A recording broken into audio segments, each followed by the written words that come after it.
What's up, everybody? Welcome back to the channel. I hope you enjoyed the PRI show coverage.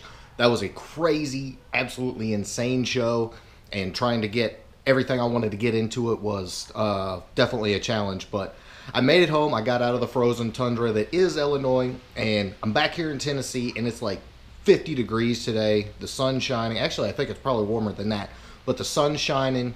It's beautiful. Super happy to be home, and let me just say that the beater performed absolutely flawlessly. Not only did it make 3 dyno pulls, which, sidebar, I will be announcing the winner probably in tomorrow's video, because I just have not had time to go through and compare all the comments and make sure they were done before I uploaded the video with the dyno results. So what I've got for you today is, right before I left on Wednesday night late while I was packing up, I received a very large box, and I've been waiting on this box for over a month, and it finally showed up, and trust me when I say it did not disappoint. So what we're going to do today is open these boxes and see what's inside.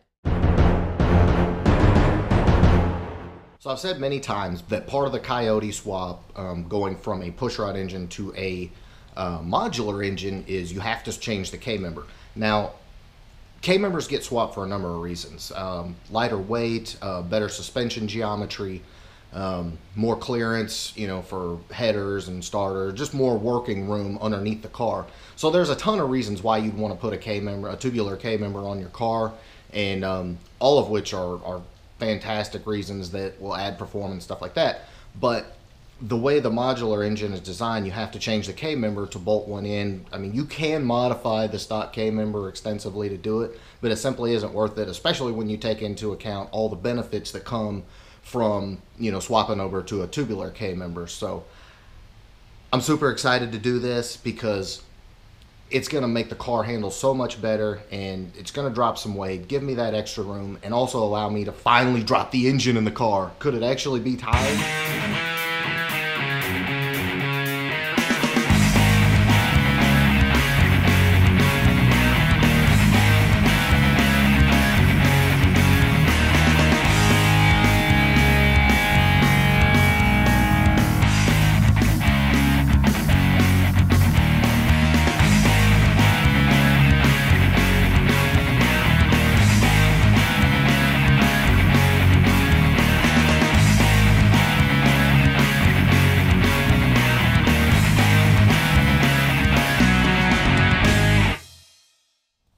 So yes, as you can plainly see, the K-member, all the front suspension has arrived. So let's get this K-member unwrapped.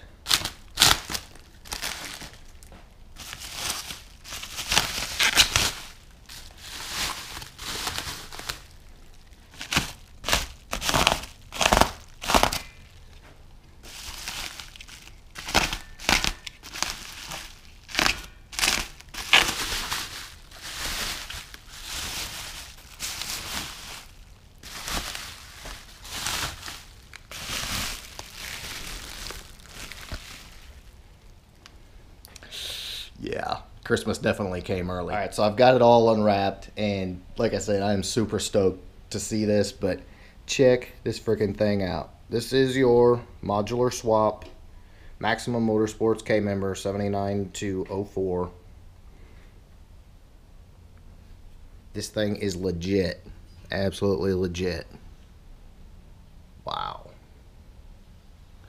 And of course, you got the tubular A-arms. These are 0 offset, so the wheel's going to sit in the stock location.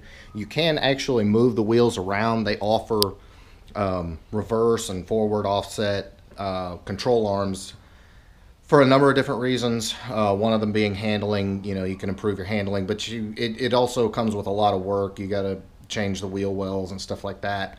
So I just went standard offset. I'm not trying to build a world challenge car here, but oh my God, one very large piece to the puzzle right here.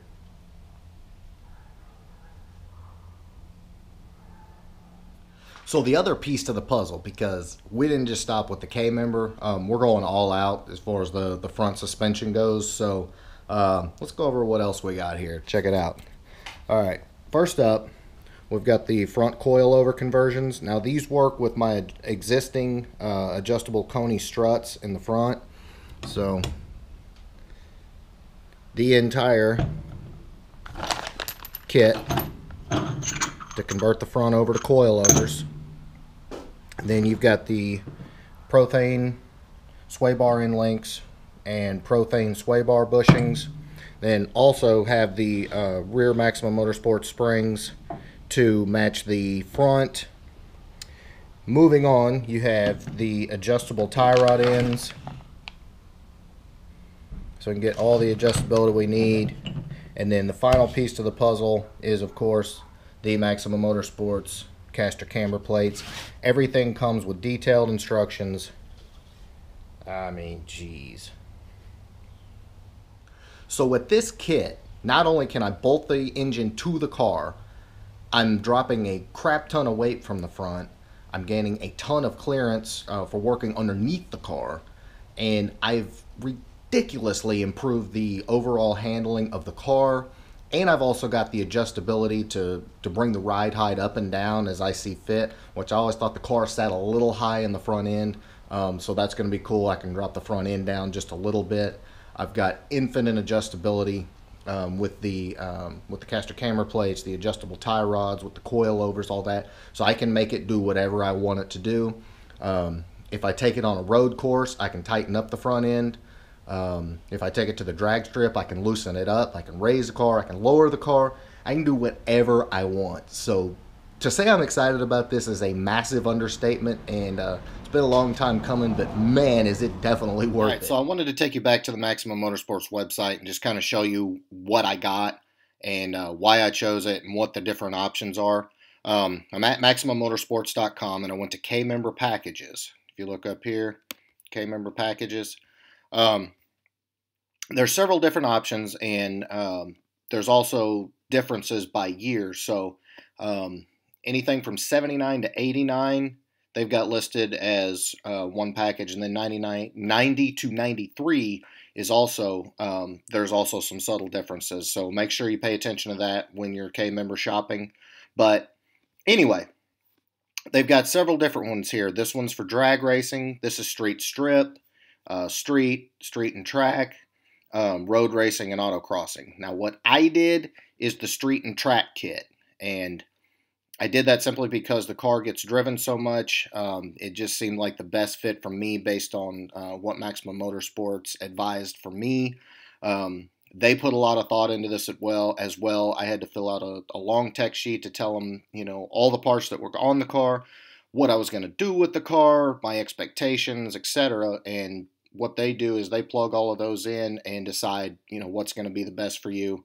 And so far, they've done a fantastic job because all the other suspension on the car is also from Maximum Motorsports. But anyway, let's take a look at this kit right here.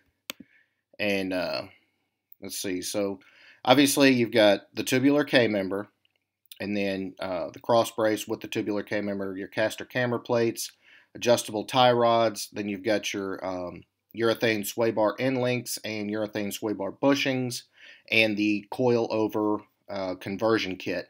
Now, the Coney shocks that I have on the car now, they're Coney yellows, double adjustable. They are designed to work with coilovers or without, so I didn't have to have any other struts. They will work perfectly with them. If you want to see the install of those, there's an article on my website, and it's got part numbers and links and all that good stuff. But anyway, just wanted to kind of run you through this. It's got the front control arms, like I said, the 2-point K-brace, all the bushings, all the hardware, everything. There are a couple of different option types. It's asking you what struts you have, Maximum Motorsports or Bilstein, then Coney or Takiko. Obviously, I've got the Coney, and then the control arm bushings, you can either do Durlin or urethane.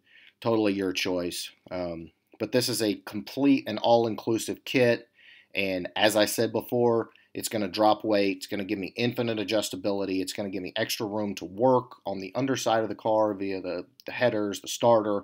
Regardless, anything under the car, you're going to have more room. The car is going to handle exceptionally well. I'm going to be able to raise and lower the car, everything. So yes, I'm excited about this kit, and it's been a long time coming, but once we get it on, it's going to be an absolutely totally different car from the current setup. So, obviously it's going to be a different car anyway because of the Coyote, but even more so, the car is going to be totally handled suspension-wise in the front, and that's just like a total win-win, and I couldn't be happier.